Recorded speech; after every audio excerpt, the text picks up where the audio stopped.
had to learn to be happy when she was in one of her moods. And don't look at her like that, because I got my own moods that I can sometimes find myself in, that I know I got to work myself out of. But when you are married, it is not an excuse to put all your happiness in your spouse.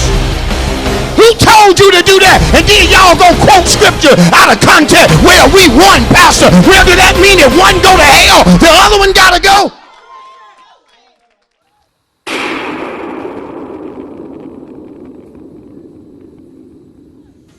Thank you, Jesus. Hey, and let God. You gotta and let God. Don't worry about it. And let God. Cast your burden and let God. Let God do it. Let God do it. Let God do it. Let God do it. Don't worry about it. You gotta let him do it.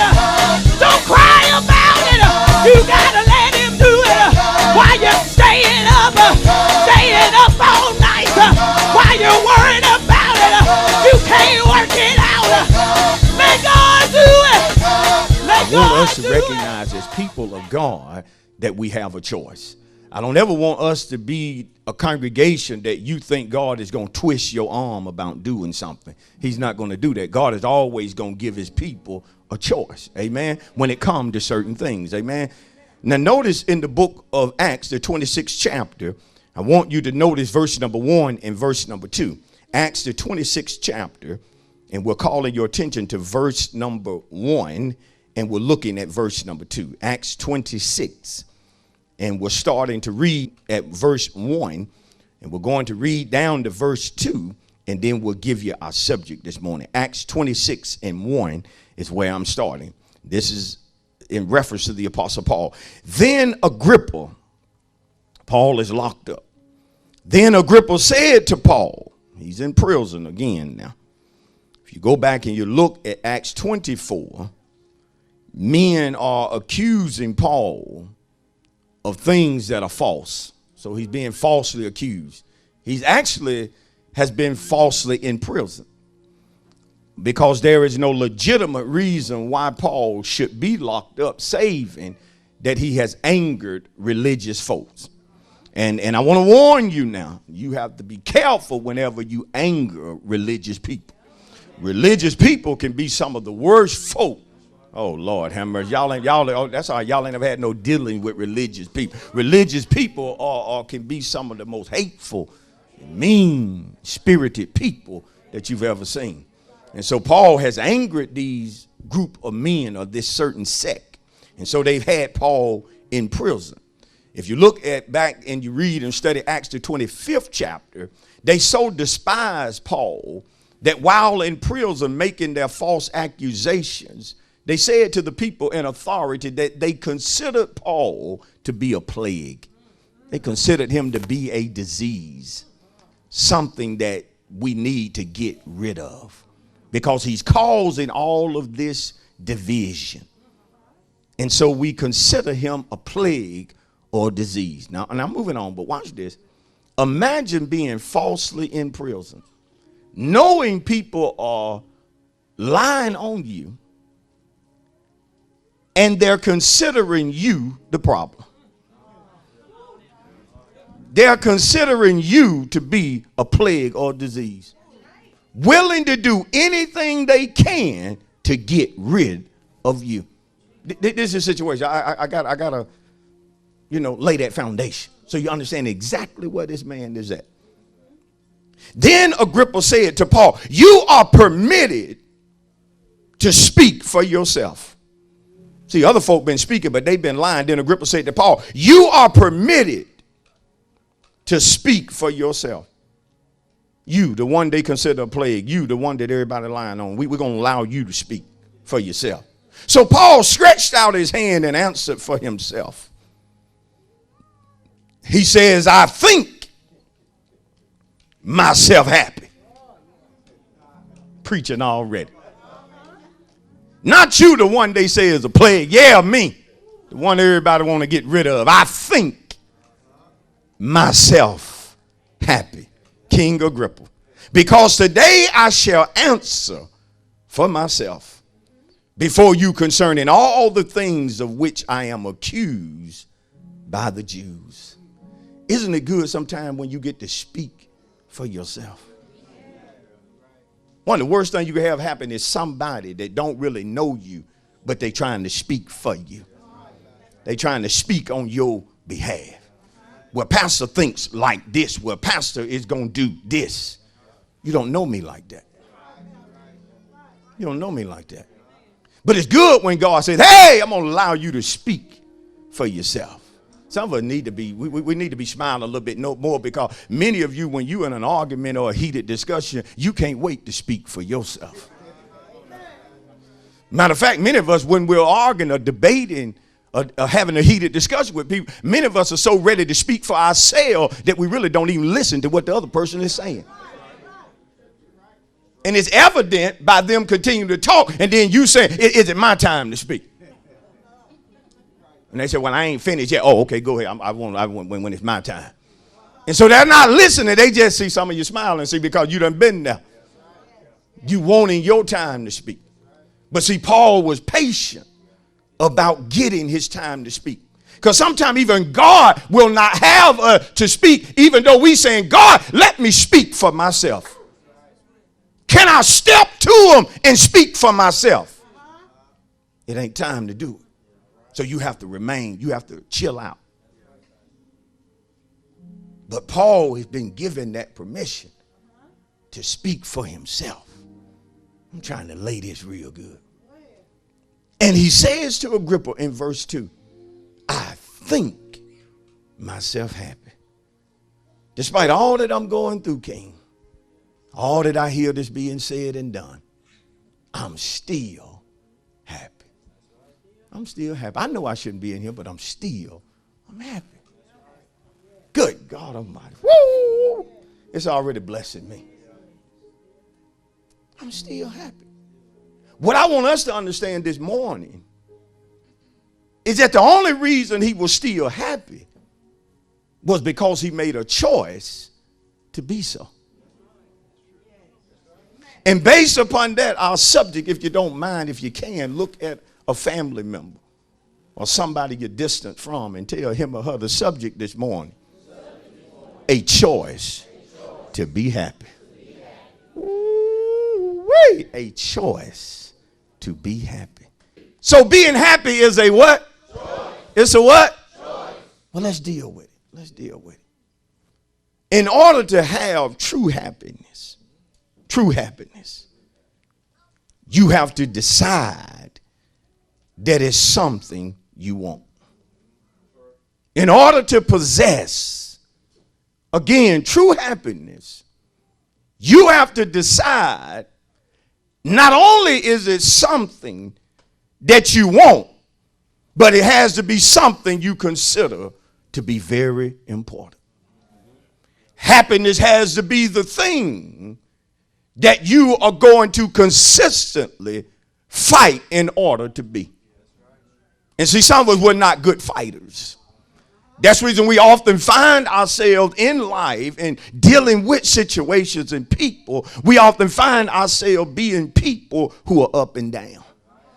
Because you have not made the decision, you have not made the choice to be happy no matter what you go through. But when I'm done with this message, it is my prayer that some will change their mind and make the choice to be happy. To always strive every day of your life to be happy. Happy is the word in the Bible that's used for happy is the word blessed. And sometimes we throw that word blessed around in an inappropriate manner.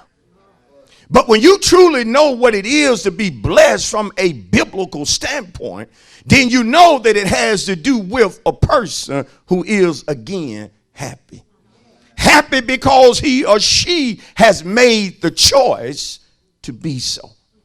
Don't ever leave it up to nobody else whether or not you're going to be happy.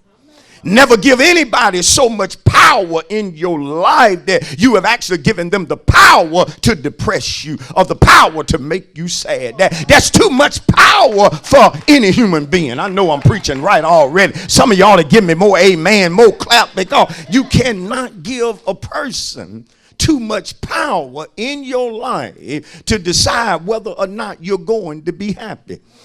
Let me teach you, because the reason I said I should have got more amen is because some of us has experienced in times past what it actually felt like when we gave certain individuals power over our emotions.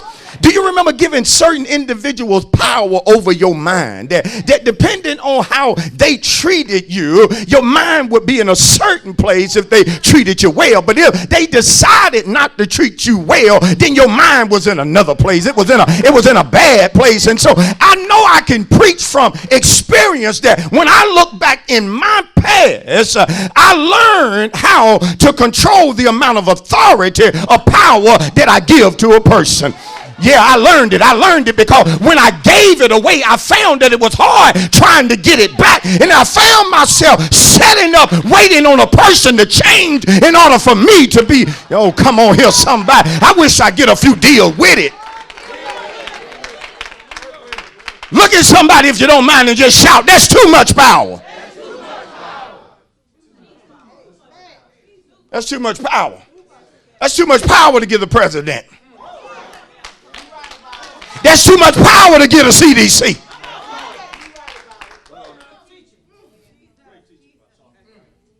Too much power to give your supervisor.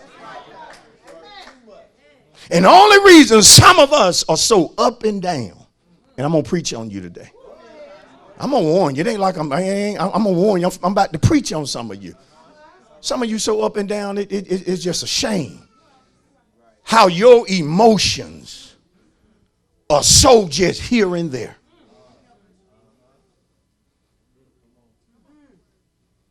It's amazing how moody some of us are. But you're in control of those mood swings.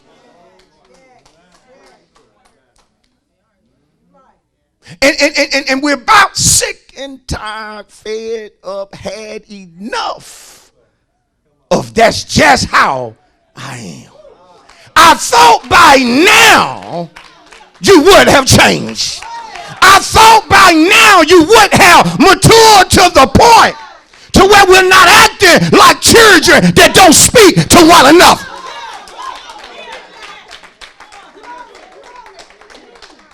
But you'll find out that certain grown folk still possess certain childish ways. And never put confidence in a moody person. Can I just teach you? Happiness also equates being joyful or being grateful. See, if you're truly grateful, you then are happy. But it's hard to be happy about your life and you're too busy looking at other folks' lives. You have to learn to be happy with your situation. You got to learn to be happy driving whatever it is that you're driving until you drive what it is that you really want to drive. You got to be, you can't let the emblem on the front of a car decide your happiness. You can't allow whether a car is fully loaded or the basic to decide whether or not you're happy. Because it is a choice to be happy. Well, he can talk like that because he drives a Porsche. And if I drove a Porsche, I'd be happy too. No, you wouldn't. You'll be happy for a week or two. And the first time that Porsche tears up on you, first time you got to take that Porsche to the dealership, you no longer happy. Ask some of these BMW owners. Ask some of these Mercedes-Benz owners. Some of them had to learn to be happy at the dealership. They had to learn. Teach that thing, Pastor. Some of y'all acting like it came easy. It didn't come easy for a lot of us. But we found out that it was a choice to be happy. Sadly, very sadly, there are many people that their happiness is conditional. It's conditional. I said there are a lot of folk that their happiness is conditional. Pastor, what you mean? Hold up for a minute. Conditional in the sense that some folks are happy if things are going right on their job. Not just happy that they have a job, but some folks are happy when they are treated special on their job. Some folk who are not in management are happy about their job because at times they come down and they treat them as if they are management. And that makes them happy. But if the company ever decides to hold a meeting and not share with you what was said in that meeting, you're no longer happy about that company.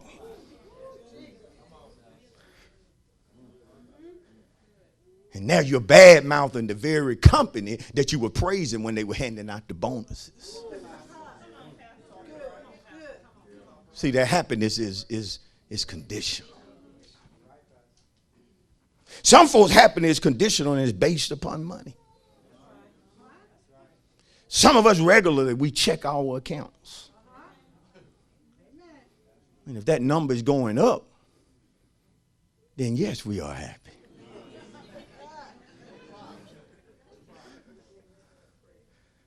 This is the day the Lord has made. I will rejoice and be glad in it.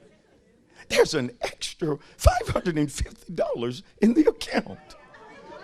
Well, to God be the glory. You've seen folk like that. Some of you hadn't seen them because you can't recognize them. You just know they're unhappy. But the reason for their unhappiness is their pockets. Yeah. Why acting the way he acting? Could have something to do with his pockets. Because one of the worst things to try to be is a big shot when you ain't really a big shot. One of the worst things to be is to be acting like you all that when you not all that. Because when you have to deal with your reality, it's going to make you unhappy. Emma, appreciate you. Some folks, it's conditional upon their spouse. You ever seen any married folk that if one mad, then you guaranteed the other one mad too? But if one happy, then the other one happy. I ain't gonna get you in trouble. But I had to learn to be happy when my wife was upset. I didn't get that many brothers to clap. I had to learn to be happy when she was in one of her moods. And don't look at her like that, because I got my own moods that I can sometimes find myself in that I know I got to work myself out of. But when you are married, it is not an excuse to put all your happiness in your spouse. Who told you to do that? And then y'all gonna quote scripture out of context. Well, we won, Pastor. Well, does that mean if one go to hell, the other one gotta go?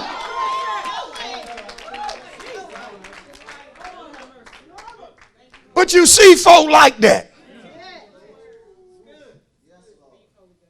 You especially deal with men like that. That you know. And you want to say to them, brother, what is the woman doing now? Pastor, it's some of everything. It's conditional with some people. Watch this. Based upon church folk.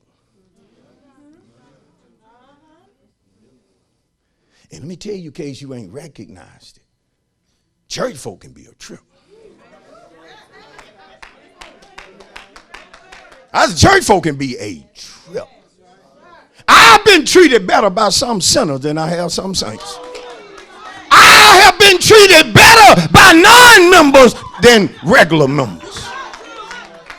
I've got more respect from people who are not members than folk who are members. I've got more respect by non-leaders than leaders.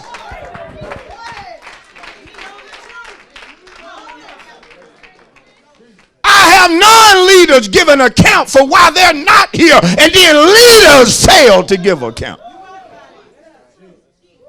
Now, what if I put my happiness in y'all hands? Y'all be seated. Some of you know why I wouldn't do it. I wouldn't dare put my happiness in your hands. It'll be one of the biggest mistakes I ever made. Pastor, we got you. Be right here with you the whole step. These steps might get, it don't matter. If it's God leading you, I got you. And then all of a sudden, they become the judges. Well, that ain't God. That is God. I don't have to follow that. I don't want to follow that. I'm just trying to help some of you that want to come to leadership. I'm just trying to help some of you that think you got a calling. I'm just trying to help somebody to let you know what you're getting into. Church folk can be a trip. I mean a trip.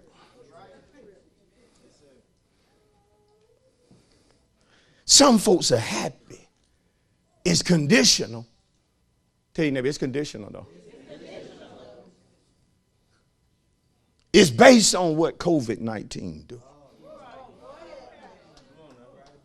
Send Pastor a message for me. Tell him I'm getting back to myself. Look like they close to finding a vaccination, so I'm close to being happy again. I'm going to teach it right. You better choose to be happy if they find a cure, but you better decide to be happy if they never find one. Come on, somebody. Come on, somebody. Come on, somebody. COVID-19 don't hold my happiness in his hands. It ain't holding me hostage from doing what I need to do. It ain't got me bound, baby.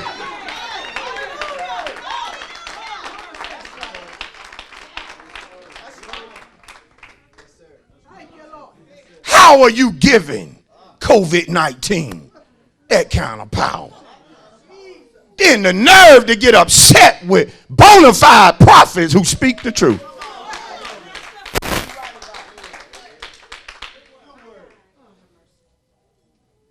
My prayer, they find one.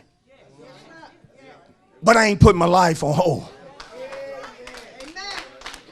I'm going to say this and move on. Despite what some of you think, folk dying from other stuff. Despite what some of you think, some that did die, they put it down as COVID-19, but it had nothing to do with COVID-19. But it had to do with maintaining control. And it's a proven fact that hospitals got more money if they listed death as COVID-19 versus stroke.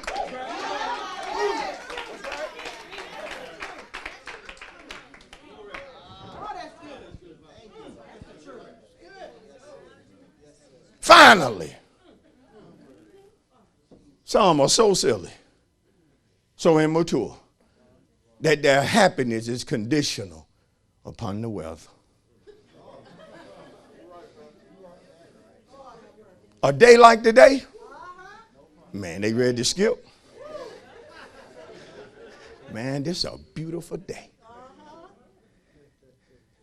What you so happy about? Man, you don't see, man, we about to go do this. We about to go do. But let me tell you something. You need to be happy on a rainy day. I'm almost done. I said, you need to be happy on a rainy day. Can I go further? Can I be bold with it? You need to learn to be happy in the midst of a storm. You need to learn to be happy when winds are blowing and you got trees around your house. You need to recognize that God is yet in control. And I ain't finna sit up and worry about a few pine trees that may fall. I just had to be happy in the midst of. Am I teaching to somebody?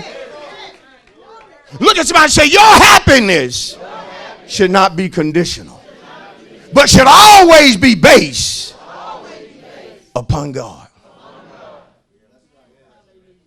So you ain't gonna go wrong if the source of your happiness is God. Paul, you're permitted to speak. Well, I think myself happy. Don't have a roommate helping me do it. Don't have a cellmate. I think myself happy. You got to get this. Number one, Paul is saying by I think, is that I'm staying focused. See, if you lose focus, you lose your happiness.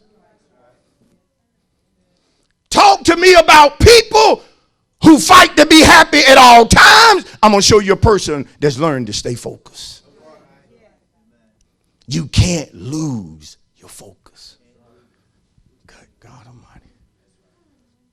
I know right now I'm teaching to a few people that you're primarily sad right now. But listen to me, sister, you've lost your focus. You months ago or a year or so ago, you was all about being that business lady, that business woman, that woman that's going to step when God says step. But you lost your focus. Pastor, I was going back to school, but with all this right here, I don't know about these colleges, what they going to do, the exams and in class, out of class. I just, Pastor, it really don't matter, No, it sound like to me you done lost focus. Because see, I warned y'all that when this started, there were going to be a lot of people who would position themselves to be blessed. In the midst of folk being fearful, there are people who are making strategic moves to be better. Tell me how you going to do that as scared as you are. Thank you for watching A Word for Deliverance with Pastor Leonard Cochran of A Place of Refuge, Noonan. A Place of Refuge is located at 10 Fisher Alley in the city of Noonan, Georgia. If you would like to visit us, our worship times are every Sunday at 10:15 a.m. and Wednesdays at 7:15 p.m. To order today's message on CD, please call the church office at 770-252-3855 and reference the order number on the screen.